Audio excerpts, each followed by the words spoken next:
Hello दोस्तों, कैसे हो?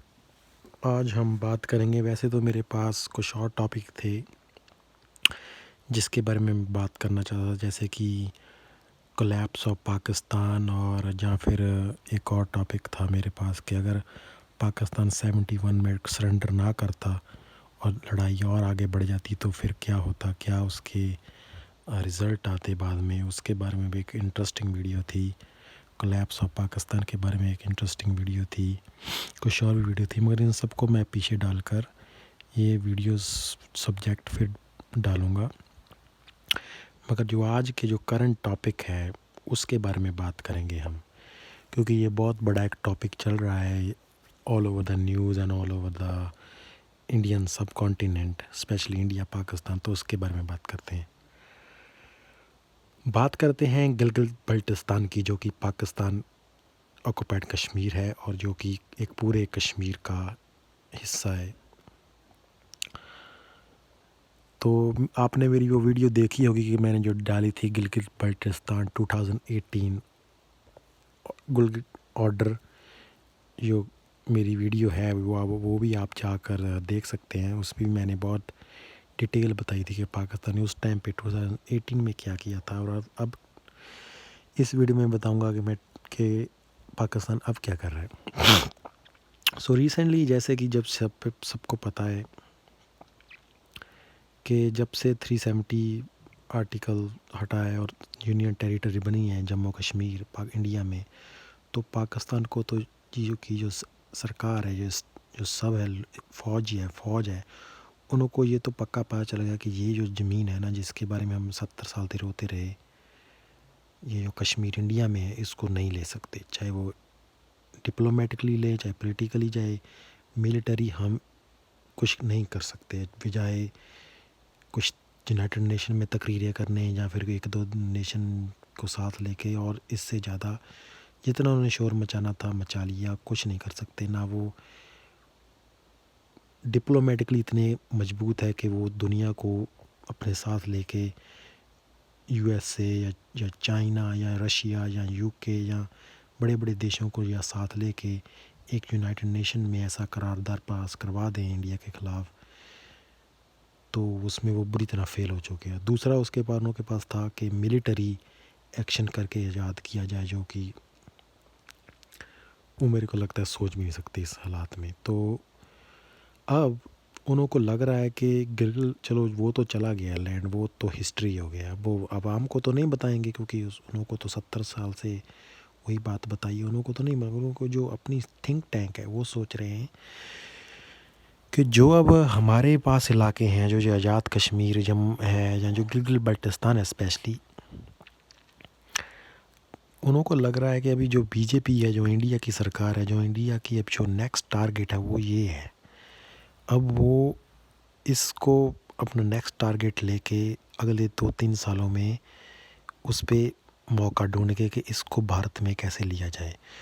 तो इसलिए अब उन्होंने सुप्रीम कोर्ट से ऑर्डर लेकर गिलगित बल्टिस्तान के जो लीगल उसका जो स्टेटस है उसको थोड़ा चेंज करने की, लीगल स्टेटस को चेंज करने की और कोशिश की। उन्होंने मांगा है कि वहाँ पे इलेक्शन करवाए जाएं और उस वहाँ पे कुछ थोड़ा और उसको एज ए प्रोविंस थोड़ा सा और बनाया जाए, कि पाकिस्तान का हिस्सा बनाया जाए, क्योंकि ताकि कब क्योंकि उस पर सी पैक बहुत बड़ी एक प्रॉब्लम है, क्योंकि चाइना का बहुत बड़ा प्रेशर है कि ये एक डिस्प्यूटेड टेरिटरी है। तो वो चाहते हैं कि किसी ना किसी से इसका मामला सॉल्व हो जाए, ताकि उनको जो सी पैक है, जो कि कोरोना वायरस से भी बहुत ज़्यादा अफेक्टेड हो चुका है, और इंडिया का भी प्लान बहुत ज़्यादा अफेक्टेड हो चुका है, इकॉनमीज़ डाउन है, तो सब चाहते हैं कि ये यहाँ पे थोड़ा पैसा कमाए। तो चाइना का बहुत प्रेशर है जब से ये गिलगित बल्टिस्तान से सी पैक है पाकिस्तान के ऊपर, कि इसको कुछ ही ना किसी तरह से सॉल्व किया जाए, ताकि उन की जो स्मूथ है सी पैक में, वो उन की जो स्मूथ हो जाए, मतलब उनको कोई प्रॉब्लम ना है। क्योंकि अभी जब भी वो ये सी पैक की बात करते हैं तो इंडिया हमेशा इस पे प्रोटेस्ट करता है, और क्योंकि एक डिस्प्यूटेड टेरिटरी में भी ये काम करना थोड़ा प्रॉब्लम हो सकता है, क्योंकि कल को कुछ भी हो सकता है, कल को बाउंड्री चेंज हो सकती है, कल कोई और प्रॉब्लम आ सकती है, तो उसको प्रेशर बहुत है पाकिस्तान पर। तो उन्होंने ऐसा किया है पाकिस्तान ने कि इसको थोड़ा और पाकिस्तान का हिस्सा बनाया जाए, क्योंकि जो गिलगित बल्टिस्तान के लोग भी हैं वो भी 70 साल से यही कह रहे हैं कि हमने आपका साथ दिया था 1947 वॉर में, हमने डोगरों को भगाने या हराने के लिए या इंडियन आर्मी को पीछे धकेलने के लिए, जिन्हों को अपने आप पे कब्जा करने के लिए आपका बहुत साथ दिया। हमने आपकी मिलिट्री को, आपकी गवर्नमेंट को, हम नहीं चाहते थे कि हम डोगरों के नीचे रहते। स्पेशली गिलगित बल्टिस्तान के लोग थे जो वो नहीं चाहते थे कि वो कश्मीर का हिस्सा बने, वो नहीं चाहते ये जो इंसर्जेंसी हो रही है उसका हिस्सा बने, वो नहीं चाहते यहाँ पे भी आतंकवाद हो, आतंकवादी का गतिविधियाँ हो जो कश्मीर में होती है। तो उन्होंने बहुत पाकिस्तान का हर प्लेटफॉर्म पे साथ दिया। तो मगर अभी जो गिलगित बल्टिस्तान के लोग हैं वो बहुत नाराज़ हैं पाकिस्तान से, चाहे वो आज़ादी की मांग नहीं कर रहे मगर अपने राइट्स की बात करें जो कि 70 साल से उनको नहीं मिले, जो उनको कहा गया था कि मिलेंगे। और पाकिस्तान का ये रीज़न है कि ये कश्मीर का एक हिस्सा है, तो इस पे हम आपको अपना इस पूरा प्रोविंस नहीं बना सकते, पूरे राइट्स नहीं दे सकते, तो इसलिए आपको ऐसे ही रहना पड़ेगा। मगर फिर जो गिलगित बल्टिस्तान के जो समझदार लोग हैं वो सवाल पूछते हैं, अगर आज़ाद कश्मीर के पास सब राइट्स हैं, वहाँ पे सब वोट होती है, सुप्रीम कोर्ट है, जो भी है, और जो इंडिया के पास कश्मीर है वहाँ पे भी सब कुछ है, सब राइट्स है, सब फंडामेंटल राइट्स है, तो वो भी तो कश्मीर का एक डिस्प्यूट है। उस आज़ाद कश्मीर या फिर इंडिया कश्मीर में तो सब कुछ चल रहा है, तो हमें ही ऐसा क्यों आप ऐसा पीछे छोड़ा है? क्योंकि जितना गिलगित बल्टिस्तान ने पाकिस्तान को सपोर्ट किया है 47 से आज तक, उतना ना आज़ाद कश्मीर ने किया है, ना ही कश्मीर वैली ने किया है, ना जम्मू ने, ना लद्दाख ने।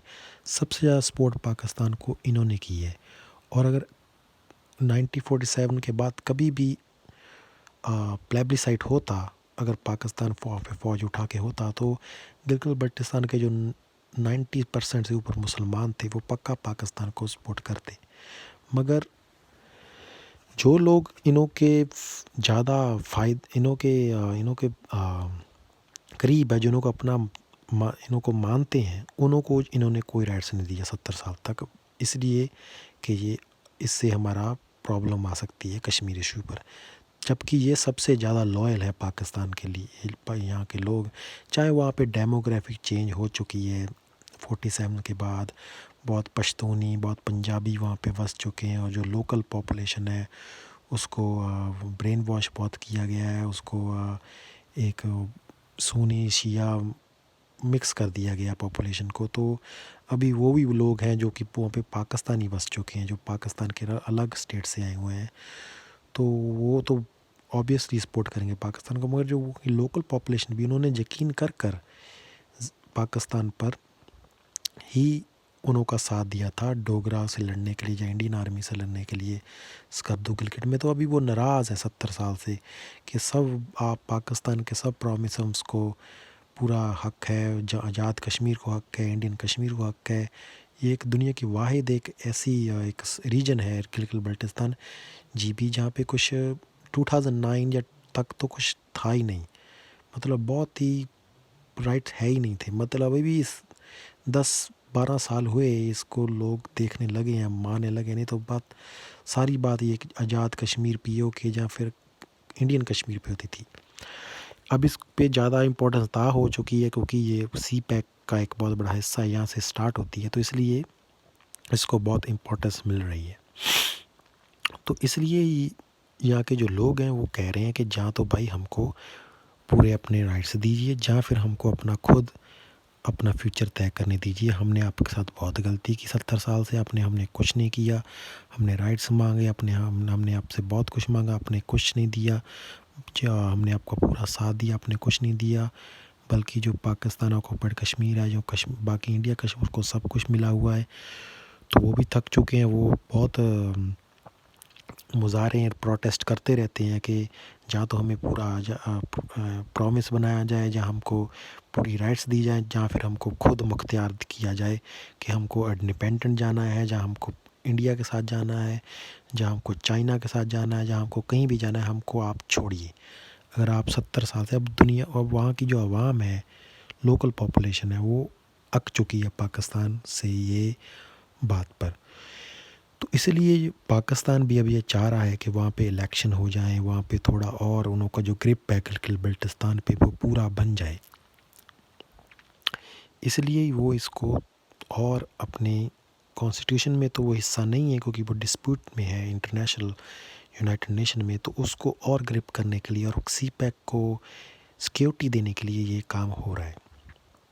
तो इसके ऑपोजिट में इंडिया ने इसका स्ट्रॉन्ग प्रोटेस्ट किया है, जो कि वो बनता है क्योंकि वो उनों का इलाका है। एज ए पर एक्सेशन कश्मीर पूरा पाकिस्तान इंडिया को दिया था राजा ने, तो उन्होंने बहुत ज़्यादा प्रोटेस्ट किया, स्ट्रॉन्ग प्रोटेस्ट किया, जो कि बहुत करते आए हैं इंडिया। पर उसके साथ उन्होंने पर इसके साथ एक बहुत बड़ा एक उन्होंने अभी नई बात शुरू की है कि इंडिया ने जो अपनी जो वेदर रिपोर्ट होती है आजकल, उसमें गिलगित स्कर्दू मुजफ्फराबाद ये इलाके भी शामिल कर लिए। ये बहुत बड़ी एक जो ये पाकिस्तान ने जो किया है आज काम, उसका एक बहुत बड़ा रिएक्शन किया है इंडिया ने। दिखाया है कि आप इसको चेंज नहीं कर सकते, आप इन हमारे कश्मीर को तो भूल जाइए, हम बात आपके कश्मीर गिलगित बल्टिस्तान की करेंगे, जिस पे आप ये जो चेंजेस कर रहे हैं ये बिल्कुल वायोलेशन है, ये आप नहीं कर सकते क्योंकि ये हमारी टेरिटरी है। तो उसका जवाब इंडिया ने ये दिया है, सिवाय प्रोटेस्ट के। पहले तो सिर्फ प्रोटेस्ट ही करते थे, मगर अभी ये एक नई तरीका किया है इंडिया ने कि वहाँ पे इंडिया ने गिलगित बल्टिस्तान का वेदर भी इंडिया में जो होता है वो शो करना लगा। नहीं तो पहले श्रीनगर का शो करते थे या लेह का करते थे, जम्मू करते थे, अभी मुजफ्फराबाद और गिलगित स्कर्दू का भी ये शो कर रहे हैं। अक्साई चीन का तानी तब नहीं करते क्योंकि अक्साई चीन में कोई रहता तो नहीं है, वहाँ कोई सिटी भी नहीं है, एक पहाड़ी इलाका है, तो उसका वो लेह लद्दाख में ही आ जाता है। मगर गिलगित बल्टिस्तान में लोग रहते हैं बहुत। तो ये इंडिया का रिएक्शन है। इंडिया का ये एक अभी ये पाकिस्तान का प्लान है, वो चाहते हैं कि इसको इंडिया से बचाया जाए और इसको अपना बना लिया जाए। उनको पता है कि कश्मीर जो इंडिया का है वो तो हाथ से निकल चुका है। इंडिया का इस टाइम ये प्लान है कि अब यहाँ पे थोड़ा और शिकंजा कसा जाए और किसी न किसी तरह इसको वापस लिया जाए, क्योंकि इंडिया का भी यही स्टैंड रहा है जैसे पाकिस्तान का है कि पूरा कश्मीर हमारा है, तो इंडिया का भी यही स्टैंड रहा है 70 साल से। बहुत स्टेटमेंट्स हुई है और बल्कि जो 1994 में इंडिया पार्लियामेंट ने रेजोल्यूशन भी पास किया कि ये सारे इलाके हमारे हैं। और स्पेशली अब जो मोदी की गवर्नमेंट उसमें ये बहुत एग्रेसिव हो चुके हैं कि हम पीएको को वापस लेंगे। तो ये एक स्टेप है, एक नया स्टेप है आफ्टर 370 इंडिया का भी, कि इसके बारे में भी कुछ अभी किया जाए। बातें बहुत हो चुकी है, अभी ये पाकिस्तान बिना कुछ कहे प्रोटेस्ट किए बिना कुछ नहीं करेगा, इसलिए उन्होंने ये वेदर की एक बहुत अच्छी उन्होंने एक नई शुरुआत की है, जो कि एक बहुत बड़ी बात है इंडिया के एक पॉलिसी चेंज में। इसमें चाइना का भी फैक्टर आता है। चाइना का यहाँ पे बहुत फैक्टर है, कश्मीर में शुरू से रहा है, क्योंकि जब भी इंडिया पाकिस्तान के बीच बात हुई हो या लड़ाई हुई हो, चाइना उसमें जरूर मौजूद रहा है, क्योंकि ये पार्टी कोई अक्सर चीन और जो पाकिस्तान ने गिफ्ट किए थे कुछ इलाके शक्सम वैली, तो चाइना वहाँ पे हमेशा ही रहा है, क्योंकि यही एक लिंक पाकिस्तान से जोड़ता है गिलगित बल्टिस्तान का। तो चाइना का भी यहाँ पे फैक्टर है। तो बात को आगे लेके जाते हैं कि अभी इसका फ्यूचर में क्या होगा। ये तो मैंने आपको सारा सिनेरियो बता दिया कि अभी इसका फ्यूचर में क्या होगा। फ्यूचर में मेरे को लगता है 2 बातें हो सकती हैं, सिर्फ 2 बातें, ठीक है ना। ये मैं आपको सही बात बताता हूँ, इससे और तीसरा ऑप्शन है ही नहीं है, ना चाइना के पास है, ना पाकिस्तान के पास है, ना इंडिया के पास है। पहले तो मैं ये बात कर दूँ कि चलो दो तरीके हैं, दोनों तरीक़ों से बताता हूँ। पहला तरीका तो ये है कि इंडिया मिलिटरी एक्शन करके इसको वापस ले, या फिर पाकिस्तान की, या फिर इंडिया पाकिस्तान की लड़ाई हो जाए यहाँ पे, और चीन का भी यहाँ पे फैक्टर रहे। ये तो एक तो ये मामला है, उसमें देखा जाएगा कि कौन जीता वो सारा इलाका ले जाएगा, और जो कौन हार गया वो फिर पीछे हट जाएगा। ये तो है एक ये सिनेरियो होगा फ्यूचर में। ये एक सिनेरियो, दो सिनेरियो में से एक ये सिनेरियो है कि आगे जाके इंडिया पाकिस्तान के बीच, चाइना भी लेकर बीच में एक युद्ध हो सकता है इस बात पे कि गिलगित बाल्टिस्तान, बल्कि कश्मीर पे, पूरे कश्मीर पे एक लड़ाई हो सकती है। बहुत चांसेस है। मैं तो कहता हूँ जैसे कि पाकिस्तान स्टेप ले रहा है, चीन स्टेप ले रहा है आगे, और जो इंडिया स्टेप ले रहा है एग्रेसिवली, ख़तरा बहुत बढ़ रहा है। 2-3 साल में अगर मोदी की सरकार में रही, और इसी सरकार में भी 4 साल बाकी है, तो ये 4 साल में बहुत ज़्यादा खतरा है कि जंग छिड़ सकती है और लड़ाई हो सकती है, और उसके चांसेस बहुत ज़्यादा है। मगर लड़ाई में एक सबसे बड़ा ये प्रॉब्लम है कि तीनों जो कंट्री हैं, ये न्यूक्लियर आर्म है। क्योंकि जब भी कोई चीज़ जब अगर पाकिस्तान हारता होगा, जैसे कि उनकी कोई पॉलिसी नहीं, तो वो पाकिस्तान जब हारता होगा तो वो पाकिस्तान न्यूक्लियर बम भी यूज़ कर सकता है। इंडिया भी फिर करेगा, फिर चाइना भी करेगा। तो न्यूक्लियर वार एक बहुत बड़ी प्रॉब्लम है यहाँ पे। अगर न्यूक्लियर वार ना होते तो फिर ये जंग लग भी जाती, तो ये कम से कम कश्मीर का जो मसला है ये सेटल हो जाता। मगर अभी न्यूक्लियर वार होगा तो बहुत लोग बेकार मरेंगे, पूरे देश तबाह हो जाएगा, पाकिस्तान, इंडिया भी तबाह हो जाएगा, चाइना भी तबाह हो जाएगा। तो ये मैं नहीं चाहता, मैं लड़ाई के हक़ में नहीं हूँ कि न्यूक्लियर बम हो, वार हो। हाँ, अगर वैसे वार हो और कश्मीर का सेटलमेंट हो जाए किसी तरह, या फिर इंडिया कब्जा कर ले, या फिर कुछ इलाकों पे कब्जा कर ले, या पाकिस्तान कुछ इलाकों पे रह जाए, या चीन वहाँ पे रह जाए, तो ये तो एक सिनेरियो है कि फ्यूचर में वार हो सकता है और बात किधर भी जा सकती है।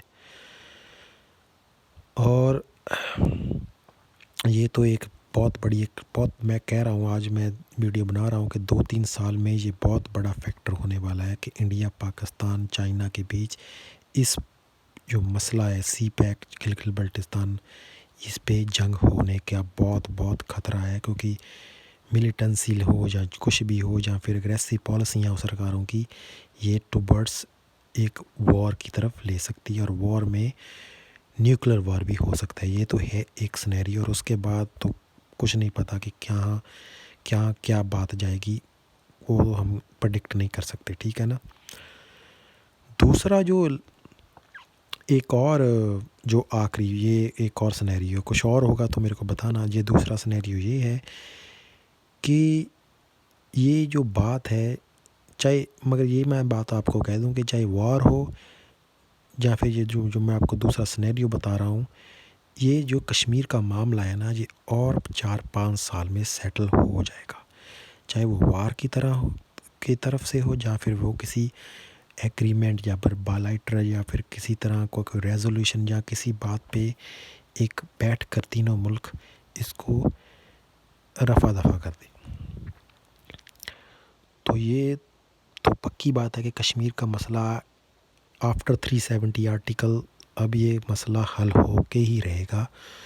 ये नहीं पता कि कैसे हल होगा, कि लड़ाई होगी, या फिर ये दूसरा सिनेरियो, ये मैं आपको बताता हूँ, मैं आपको बताना नहीं भूल गया।